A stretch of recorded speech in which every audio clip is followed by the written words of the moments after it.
আসসালামু আলাইকুম, সবাই কেমন আছেন? আশা করি সবাই অনেক ভালো আছেন। বড় মমতা আল্লাহর রহমতে আমি অনেক ভালো আছি। আজকে সকাল সকাল বের হয়ে গেলাম। কোথায় বলেন তো? কাজের উদ্দেশ্যে। এটা হলো বেলি রোড। সকাল সকাল আবহাওয়া খুবই আরামদায়ক, শান্তির। আজকে যাই হোক, আজকে বড় বের হয়ে এলাম গাজীপুরে যাওয়ার উদ্দেশ্যে। চলে আসলাম গাজীপুর।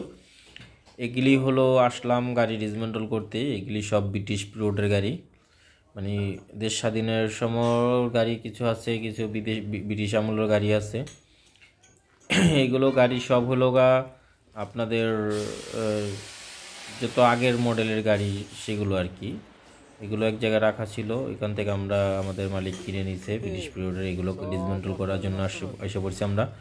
অবশ্যই আশা করি আপনারা অনেক গাড়ি চিনবেন, যেমন এই গাড়িটা আপনারা অনেকে চিনবেন। এখানে কিছু কিছু গাড়ি আছে আপনারা দেখলে চিনবেন, কিন্তু এগুলো একটা চলার মতো না, অযোগী।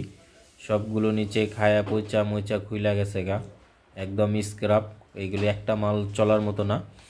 এই যেও দেখছেন, ওটা আমাদের কাজ, এক লাগাই কাজ করি, আমাদের সহযোগী কাজের। এই যে এই গাড়িগুলো দেখতেছেন, এইগুলো একদম অবস্থা খারাপ। এই যে গাড়িগুলো ভেঙে পড়ে রয়েছে।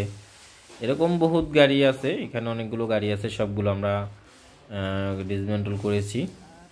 তো আপনাদেরকে দেখানোর উদ্দেশ্যেই ভিডিও করেছি। তো এই যে ওরে বললাম যে জিনিসটা সরাইতে, আপনাদের দেখেন কীভাবে একটা গাড়ি কাটতে হয়। গাড়িটাকে পল্লি দিচ্ছি, পল্লি দিয়ে এখন ওই যে মালগুলো ছাড়াইতেছি। মালগুলো ছাড়াইয়া তারপরে মাল ভাগ করব। মাল ভাগ করলে সব আলাদা আলাদা ছোটো ছোটো হয়ে যাবো তারপর উঠাইতে, গাড়ি উঠাইতে সুবিধা হবে। খুব কষ্ট করে ভিডিও বানাতে যাই। এই যেমন গরম, এমনি হলো রোদের গরম, এ হলো আগুনের গরম, একদমই অবস্থা খারাপ হয়েছে গরমে। সবাই চলেন, সাবস্ক্রাইব করে দেবেন, লাইক দিয়ে পাশে থাকবেন, আর কমেন্ট করে জানাবেন যে ভিডিওটা কীভাবে করলে সুন্দর হবে। দেখেন গাইস, এই গাড়িটা কি করলাম, গাড়িটা ছাদ কাটলাম প্রথমে, পরে এইটা কিছু সকেট নাম্বারে দুইটা নাট আছে, এইগুলো কাটবো। কাটার পরে এই গাড়িটা পোল্টি দিব, পোল্টি দিয়ে আবার নিচে মাল কাটবো, সেটাও করব আপনাদের দেখানোর উদ্দেশ্যে আর কি ভিডিওগুলো করা এভাবে।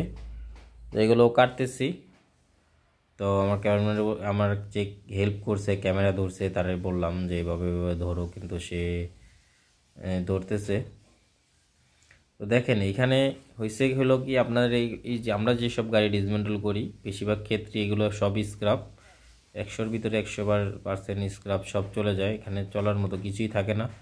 এগুলো লাস্টে কি করে, এগুলো কাস্টিং আছে, কিছু ঢালাই আছে, কিছু স্টিল আছে, এগুলো লাস্টে আবার নিয়ে এগুলো খুলে আলাদা আলাদা করে এগুলো পরে আবার আপনাদের স্ক্রাব দেওয়া হয়। স্ক্রাবে কিছু ঢালাইয়ের দাম একটু সামথিং কিছু বেশি, কাস্টিংয়ের দাম তার থেকে একটু সামথিং বেশি। এভাবেই আর কি করে আর কি। এখান থেকেই টুকিটাকি আমাদেরকে দিয়ে করে আনার পরে টুকিটাকি কিছু যাই থাকে লাভ, এটা মালিকের লাভ থাকে। কখনো অনেক সময় লাভ হয়, অনেক সময় লস হয়, এই দুই মিলেই ব্যবসা। তা আমি এটাই করি, অনেকদিন যাবত এগুলি করতেছিলাম। তো আপনাদেরকে দেখানোর উদ্দেশ্যে আর কি ভিডিওগুলো করা বারবার। আর যে যেখান থেকে দেখছেন অবশ্যই চ্যানেলটি সাবস্ক্রাইব করে দেবেন, লাইক কমেন্ট শেয়ার করে পাশে থাকবেন, অবশ্যই ফলো দিয়ে রাখবেন। তো আমরা বন্ধুরা এই গাড়িটা উল্টায় দেখেন নিচের তলার থেকে কাটতেছি। এটা কাটবো এইভাবে, এখানে কেটে কেটে ছোট ছোট পিস করব। পিস করে এটা স্ক্রাব দিতে হবে, যাতে গাড়ি তুলতে সুবিধা হয়, স্ক্রাবে দিতে সুবিধা হয়, মাপতে সুবিধা হয়। সবগুলো চিন্তা ভাবনা করে বিবেচনা করে এগুলি করাতে হয় আমাদের করা আর কি। তা আমরা এই কাজ করার জন্য অনেক জায়গায় যেয়ে থাকি, গরম শীতের আমাদের কিছু না কারণ করতে করতে অভ্যাস হয়ে গেছে, এটাই করতে হয় আমাদের, যেহেতু একটা কাজ শিখছি আমরা, এগুলিই করি। তো বন্ধুরা আপনারা যে যেখান থেকে দেখছেন অবশ্যই দয়া করে সবাই লাইক কমেন্ট শেয়ার দিয়ে পাশে থাকবেন, অবশ্যই চ্যানেলটি সাবস্ক্রাইব করে দিবেন আর ফলো করে দিবেন, অবশ্যই বেশি বেশি করে শেয়ার করবেন।